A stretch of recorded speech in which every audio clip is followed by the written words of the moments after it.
إن الحمد لله نحمده ونستعينه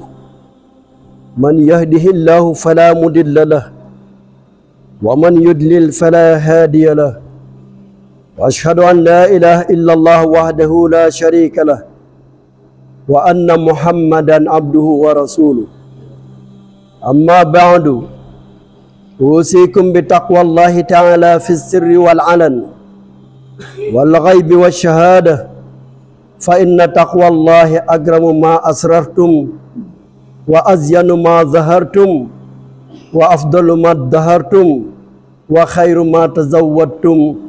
وتزودوا فإن خير الزاد التقوى عباد الله إن تقوى الله جل وعلا حقيقتها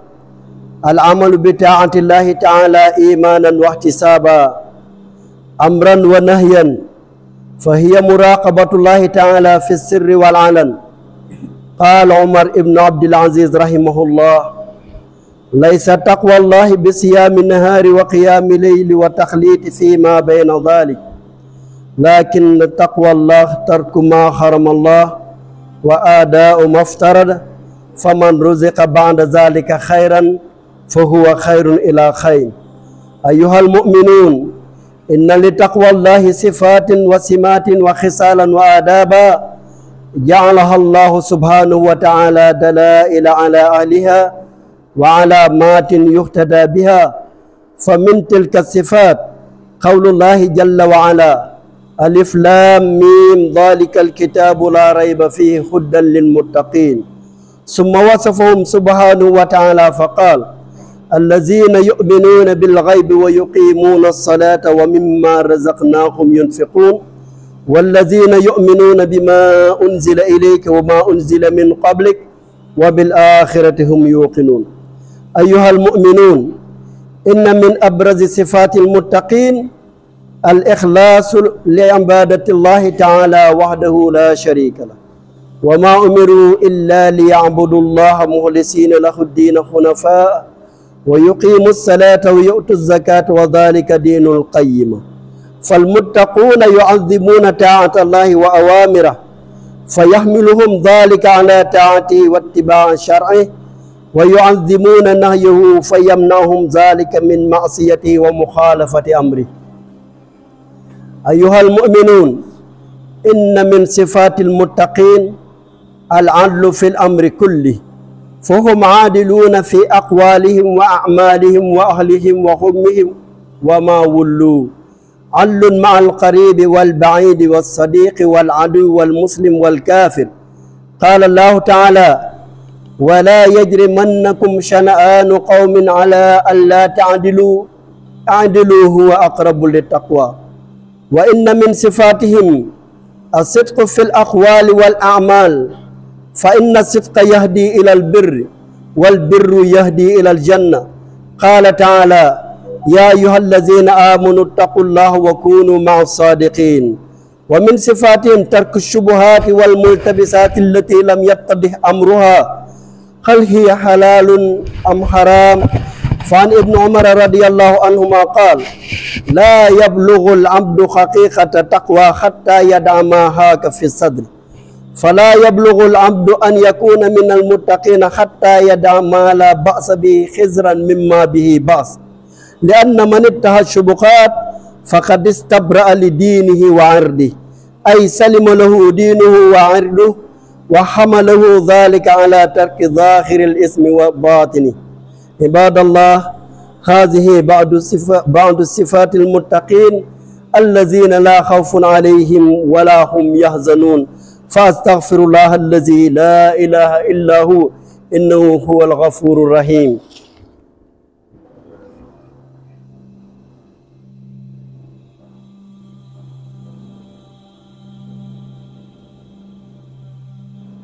الحمد لله الذي أمر بتقواه قلوب المتقين وجعل تقواه سبيل النجاة للأولين والآخرين وبعد فإن تقوى الله إن استقرت في القلوب أثمرت أحسن الثمار وعقبت أطيب الآثار في الدنيا والآخرة دار القرار. فمن فوائدها أولا أنها سبب لتيسير العسير، قال تعالى ومن يتق الله يجعل له من أمره يسرا. ثانيا سبب لتفريج الكروب وإيجاد الخلول عند استباك الخطوب. ثالثا سبب لفتح سبل الاكتساب والارتزاق، قال الله تعالى ومن يتق الله يجعل له مخرجا ويرزقه من حيث لا يحتسب. رابعا الفوز بمعية الله الرحيم الرحمن، معية نصر وحفظ وتمكين، إن الله مع الذين تقوا والذين هم محسنون. خامسا أنها سبب للسلامة والنجاة من كيد الفجار ومكر الكفار، قال تعالى وإن تصبروا وتتقوا لا يضركم كيدهم شيئا إن الله بما يعملون محيط. سادسا أن الله يعطي بها العبد نورا يميز به الحق عن الباطل، فهي فرقان يضيء المسالك والدروب، قال الله تعالى يا أيها الذين آمنوا إن تتقوا الله يجعل لكم فرقانا. اتقوا الله تعالى فإن تقوى الله سبب لتعظيم الأجور ومضاعفتها وتكفير السيئات ورفع عواقبها قال تعالى يا أيها الذين آمنوا اتقوا الله وآمنوا برسوله يؤتيكم كفلين من رحمته ويجعل لكم نورا تمشون به ويغفر لكم والله غفور رحيم. وقال تعالى ومن يتق الله يكفر عنه سيئاته ويعظم له أجرا. ربنا آتنا في الدنيا حسنة وفي الآخرة حسنة وقنا عذاب النار. اللهم إنا نسألك الهدى والتقى والعفاف والغنى. ربنا اغفر لنا ولإخواننا الذين سبقونا بالإيمان ولا تجعل في قلوبنا غلا للذين آمنوا ربنا إنك رؤوف رحيم. قوموا إلى الصلاة عباد الله يرحمكم الله. أشهد أن لا إله إلا الله، أشهد أن محمدا رسول الله. حي على السلام، حي على الفلاح، قد قامت الصلاة، قامت الصلاة، الله أكبر الله أكبر، لا إله إلا الله.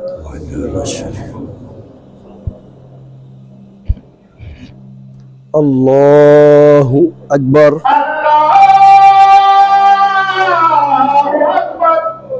بسم الله الرحمن الرحيم الحمد لله رب العالمين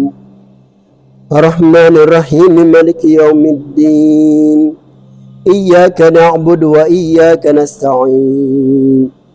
اهدنا الصراط المستقيم صراط الذين أنعمت عليهم غير المغضوب عليهم ولا الضالين. ونبينا محمد صلى الله عليه وسلم.